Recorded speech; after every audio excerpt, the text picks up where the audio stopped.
Everybody, it's Justin from Bittner Built, and today we're talking aprons. I get so many comments in all my videos on, Justin, where do I buy this apron? And so I said, all right, let's do some apron videos. I went out and I bought an additional 5 aprons of different types, different styles. That way we can kind of go over each one.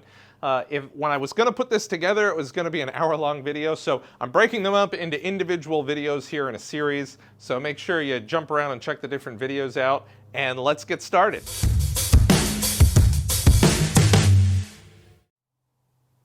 All right, so how are we going to do this? I've purchased a whole bunch of other aprons that we're going to take a look at, kind of run the gambit, see what's good about them. Maybe there's better ones than this one right here. Maybe this one you don't like at all. So I'm going to try and look at a couple different criteria. Number one is it comfortable? Because if it's not comfortable, you're not going to put it on, you're not going to use it. It's a waste of money if it's not comfortable, at least unless it's to protect you. If it's to protect you, that's a different story. Number two, we're going to look at how you put it on. Are you able to easily put it on, or do you need to be a contortionist in order to be able to put it on? And then number three really is ultra subjective. I cannot tell you how you're going to like to use your apron. I don't know what tools you're going to put in your apron. Me, I'm more of a minimalist person with my apron. I like some pencils, my tape, and I like having my dust collector hooked to me so I can turn it on and off really easy all the time. And that's really all I like. I really don't even use the bottom of my aprons most of the time. You, on the other hand, might be a walking toolbox. You might have every single thing at your disposal, and that's cool too. So what I'm gonna try and do is when I'm wearing the aprons, I grabbed a whole bunch of different tools that, you know, I thought might be in somebody's apron. Even a framing hammer, like a big boy. We'll even just see how it works. So that way you can kind of get an idea of what fits in pockets based on size. We definitely want to check on like pocket depths, because you don't want to put something in there and it disappear forever that you can never get something out. I hate that. So let's go ahead and get started and check out all these aprons. This is the Beeaoo Woodworking Apron, heavy waxed canvas work apron. It is the brown leather color and it sells for $34.99. The apron is easy to put on by attaching the clip with 2 hands and then pulling on the straps to tighten it. It has a comfortable back support.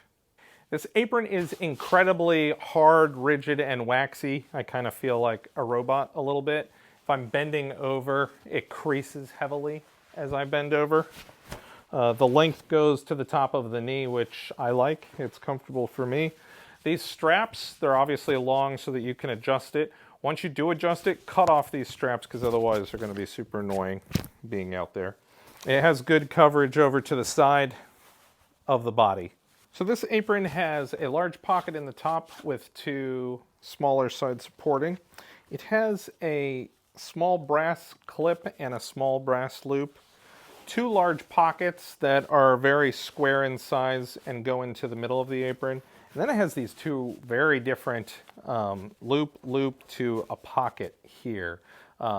Just for construction notification, the outside is leather, but then the inside of it is waxed canvas.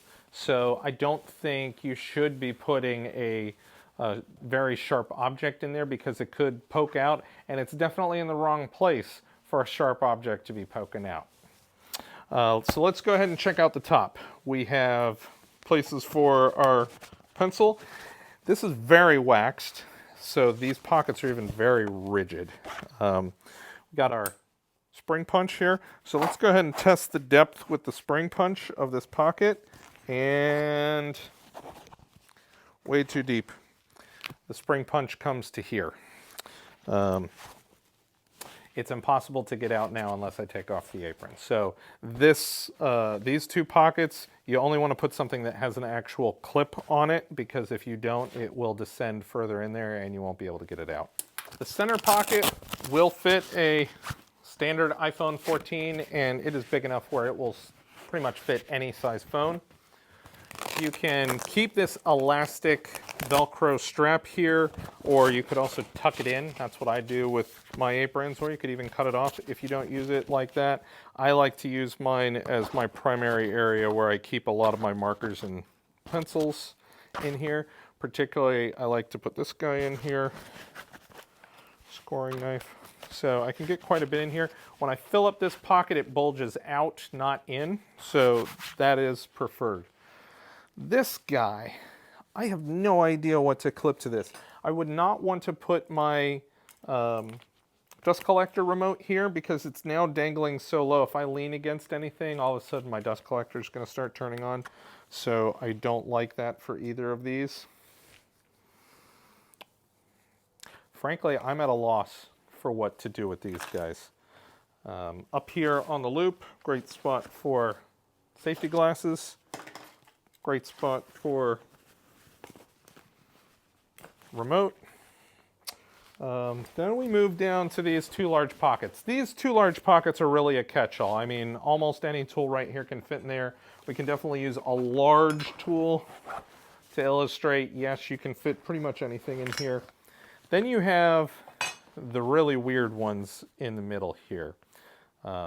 You could take a screwdriver maybe and put it through the loops. Not a fat screwdriver like this one. Maybe a skinny little guy. Kinda, but it's too short. So it needs to be a long tool. Jeez. A chisel. I think this is a dumb idea, but you can do it. Okay, so it almost feels like this is made for a chisel. I really think it's a bad idea. Chisels can be very sharp if you're taking good care of your chisels. And since the back of this is canvas, it's right where I don't want something sharp poking out. So bad idea. Again, I think this is a really bad spot for a tool right there. Now, a big thing to note with this apron, there is no rings or straps or loops on the side whatsoever. So that means you're not getting a hammer on the outside. You're not getting your tape measure on the outside. You would have to put your tape measure, I guess you could do it on one of these loops in the front, but it's not very grabby with the tape. The tape's probably going in a pocket.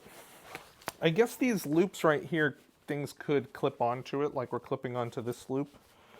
But it's right in your immediate front, and I feel like that's going to put anything you have right here, if it's just dangling or anything, it's in your way. So this is a cool looking apron. This functionality for me doesn't work. I'm not sure for you, but this one really gives me a puzzling effect for that. This also has a magnetic plate right here on the pocket. So if we put a whole bunch of screws right here, it's not a very powerful magnet. I'm personally not a fan of magnets on the outside of these, but it's good to know if it's a powerful magnet or not. This one is kind of weak. So that was our apron review video. Make sure you check out the other videos for the other aprons as well. I actually surprised myself and chose a new apron for me to keep instead of this one that I've had for many years because I liked it so much. Maybe you'll have a completely different choice, but everybody's functionality case is different, right? Make sure you like and subscribe to this video, and of course, stay safe in the shop. I'll see you in the next one.